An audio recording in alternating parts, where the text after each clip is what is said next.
Good afternoon, everyone. My name is Brúnó Bánk Balázs, and my PhD working title is Novel Methods to Optimize Cardiac Catheterization. I'm a second-year PhD student interested in interventional cardiology, and my research aims to advance protective measures to mitigate radiation hazard for healthcare professionals. To achieve that, currently I have two projects underway. The first one is investigating the risk of radiation exposure for different personnel during fluoroscopy-guided cardiovascular procedure. We decided to use a systematic review and meta-analysis design to explore this topic. The number of percutaneous procedures to treat cardiovascular diseases has rapidly expanded in the last few decades, but those performing this type of procedures have to face a significantly elevated risk to develop radiation-induced illnesses. The association with posterior lens opacities is the most well-documented risk, but there are growing evidence highlighting concerns for cancer induction, particularly with predominantly left-sided brain cancer among interventionists. And our aim with this study is to understand better how the cath lab workers' position influence their own personal risk of radiation and identify occupation needing a higher level of radiation protection. So our clinical question is, which personnel have the highest radiation risk during fluoroscopy-guided cardiovascular procedures? And in our PECO framework, we are comparing the radiation received by the ancillary staff members to the primary catheter operator, because our hypothesis is that ancillary staff members at the head position have higher amount of radiation exposure than the primary operator, and those in the secondary position have lower radiation exposure. Conducted a systematic search across 5 databases, and during our selection process we were able to include 23 articles into our meta-analysis. Our only outcome in this meta-analysis is to assess the relative amount of radiation received by the ancillary staff member compared to the primary operator. In this article, the per procedure mean radiation dose of the workers is measured with dosimeter on various body parts and measured in sieverts during various types of cardiovascular procedures, and there is like a very substantial variability in absolute radiation doses across these studies. So we decided to use relative comparison and use the ratio of measure so the meta-analysis can be feasible in this way. As you can see on the figure, the ceiling-mounted lead shield and table-mounted shield for the primary operator become the gold standard additional protection over the last decades. And every included article has this level of protection for the primary operator. However, for those who stand in the head position at the patient head, like anesthesiologist or transesophageal echocardiography operator, they didn't have this type of additional shielding in every article. So therefore, we created three subgroups based on the position of the ancillary staff member and their use of shielding. So let's see the results. In the first subgroup, the head zero, where workers at the head position didn't use any additional form of shielding. In that case, the ratio of means was 1.77. This means that they receive more radiation than the primary operator. And this result did not reach statistical significance, but from a clinical point of view, this number means that these workers almost received 2 times as much radiation than the primary operator, so clinically it is very significant.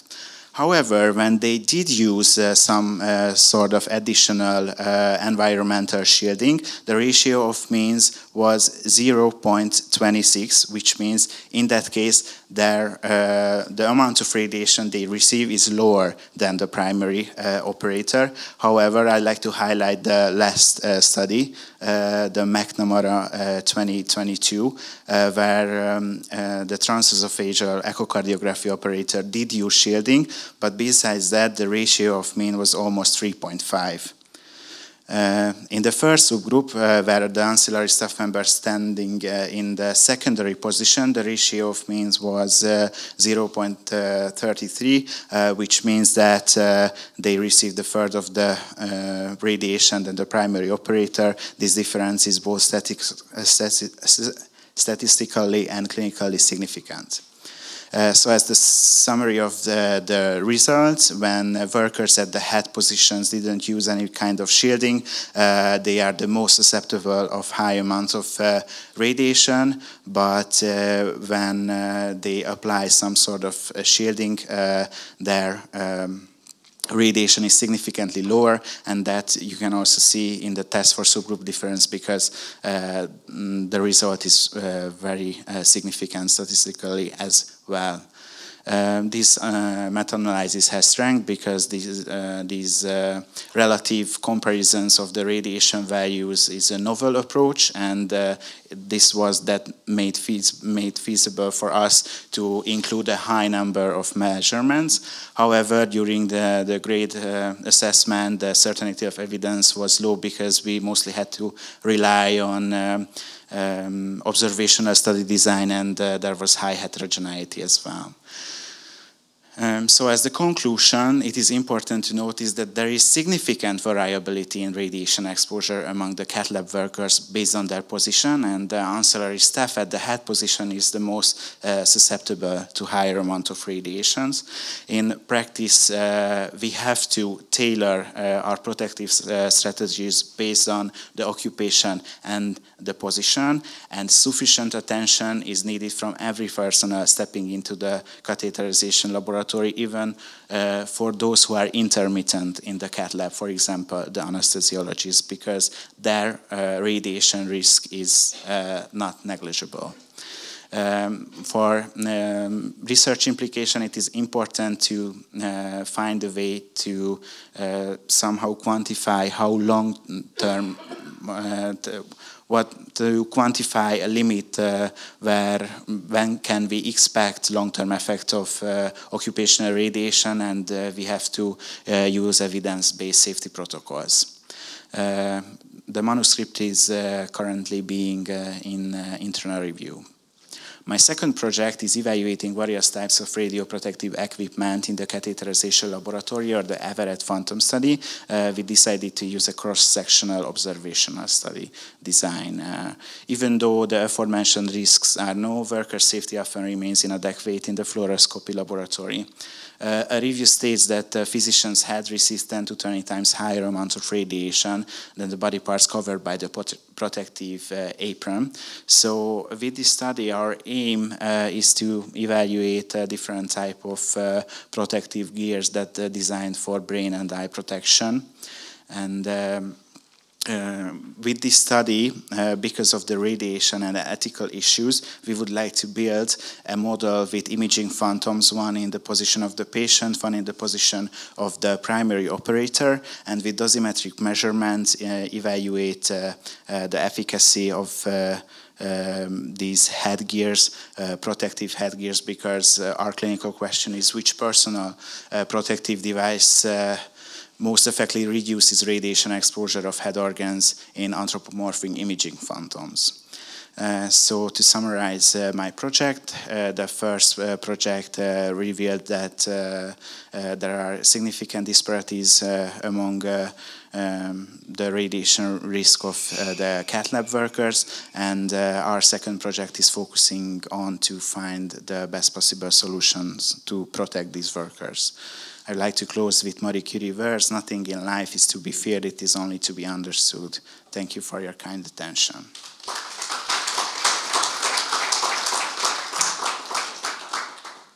Are there any medical data that prove that the number of any kind of cancer among medical personnel are higher than in the normal population? Well, it is a very hard subject because usually for the stochastic effects of the radiation which causes cancer and malignancies, you need a long time. So it is very hard to research it in a fashion because you need 20, 30 years. There is a very interesting collection of case reports where they collected data from interventionists who had brain cancer, and in the normal population the side of the brain cancer, if it's in the right hemisphere, on the left hemisphere, is around 50%. But in those cases where in the collection of the case reports of the interventional workers, the predominance of the left-sided brain cancer was over 90%. And as you can see on the figures, the positions are fixed, and these workers, if the primary operator is standing on the right side of the table, so the emitter and the C-arm is on the left side of the worker, so the radiation is coming from the left. So, but there is also a very interesting study which they took blood sample from vascular surgeons before the operation and after operation, and from a single lengthy and complex EVAR procedure, after one procedure there were detectable double DNA damage in their blood. So we don't really know what is the exact amount that will cause cancer. Thank you. My question would be that, am I right that you, in spite of that, you do a review and a meta-analysis, you also collect your own data as well, your own measurements? No, we haven't haven't collected any measurements. Mm-hmm. We would like to make measurements in the second project, but we would like to do it in a phantom model, so no human tissue will be involved in that case. And it is easily achievable because you can control the C-arm remotely from